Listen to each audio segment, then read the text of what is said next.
Hello and welcome back to PodcastDX. I'm Lita. And I'm Jean. Marie. And Ron's not here today. Okay. We'll see him next time.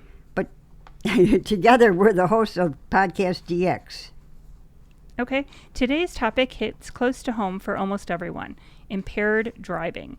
Now, when people hear impaired driving, they usually think about people who have consumed alcoholic products, but there are many ways someone's ability to drive can be compromised. Exactly. We're going to take a look at how driving can be affected by age-related changes like poor eyesight, slower reaction times, and memory problems, as well as how drugs, that's illegal drugs, and prescription. I'm not there yet. Okay. But okay. Or medications that you're prescribed or alcohol can impair drivers of any age. Not to mention utilizing things like your cell phone or your radio. Oh, yeah, distracted driving. Right. Or even not getting enough rest or enough sleep before driving.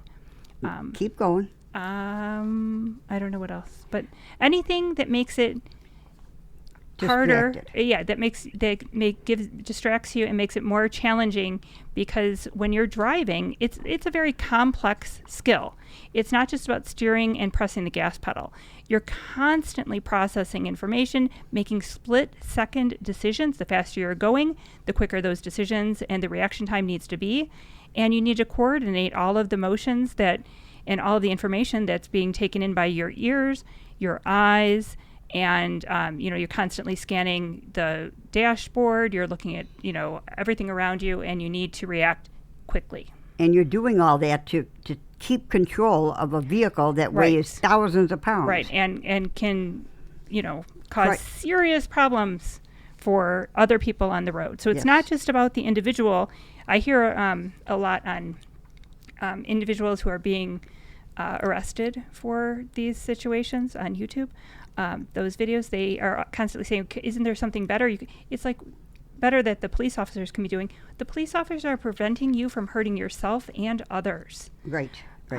Yeah. And that's what we're trying to do by bringing awareness to this problem. Right. And when any part of the system is slowed down or disrupted, whether by aging, illness, or substance use, the risk of accidents increases. The National Highway Traffic Safety Administration reports that over 42,000 people died in motor vehicle crashes in 2022, and impaired driving played a role in many of them. And let's start with aging. One big factor with aging is poor eyesight. As we age, vision changes are common. Cataracts, glaucoma, macular degeneration are some problems that one can have, and they can all make it harder for you to read road signs, judge distance, and see at night. And sometimes it's not just about the sharpness of the vision, it's contrast sensitivity or depth perception. That means things like fog or glare from oncoming headlights or dim lighting can be extra challenging. And there's also slower reaction times. Even healthier older adults may process information more slowly or take a fraction of a second longer to move their foot from the gas to the brake pedal. And that small delay can make a big difference when avoiding an oncoming collision. And then if you combine that with alcohol, it's extremely problematic. Yeah. And finally, memory problems. Early dementia or mild cognitive impairment can affect navigation, remembering the traffic rules, or even recognizing familiar routes. In the most serious cases, someone might get lost in their own neighborhood. And family members and healthcare providers should watch for warning signs like frequent close calls, new dents in vehicles that are unaccounted for, or scrapes on the car, and then trouble staying in the lane or confusion at intersections, for example. And it's important to approach this conversation with empathy. For many people, driving equals independence. The goal isn't to take away that unnecessarily, it's to keep everyone safe. Sometimes the driver refresher courses or limiting driving to daylight hours can help extend safe driving years. And now impairment isn't just about older drivers, obviously. Drivers of any age can be impaired. As we said, illicit drugs, prescription medications, alcohol, drugs like marijuana, a lack of sleep, and what else did we say? Distraction. So distractions can be many things. Your phone, children in the car, barking dogs in the car, any number of things can be distractions. Okay. Well, let's start with alcohol. Okay. It's the classic example. Mm-hmm. Even small amounts can slow reaction time, reduce coordination, and impair judgment. The legal blood alcohol limit in most U.S. states is 0.08%, but impairment can begin well before that. And so if you're going to be going out and you're going to be drinking, don't drive. So don't drive there, and don't drive back. Have a plan in place of how you're getting to where you're going to be drinking and how you're going to be getting home. If you're having a party, how are the people at the party getting home? If you're going out to dinner with friends, it may be one person is a designated driver and they do not drink. You're going to save your life and many others. Okay. Then there are drugs, whether these are recreational, over-the-counter, or prescription. So if you're taking a prescription medication, you need to know what that prescription medication can do. If it says do not utilize heavy machinery, your car is a heavy machine. You're not supposed to use a heavy machinery on that medication. Often it'll say until you know how it affects you. So talk with your healthcare provider and find out the safest course of action. But if you mix any of those things, recreational, over-the-counter, or prescription medications with alcohol, it's going to compound the effects and make it even more dangerous. Some pain medications, muscle relaxers, antihistamines, and sleep aids can cause drowsiness, blurred vision, and definitely delay your response. And speaking of drugs, cannabis, whether it's used medically or recreationally, can slow reaction time, affect coordination, alter your perception of time and distance. That's especially risky in complex driving, where you have to make split-second decisions. Even though it's legal, doesn't mean it's safe. Right. And it's not legal to drive under the influence. Right.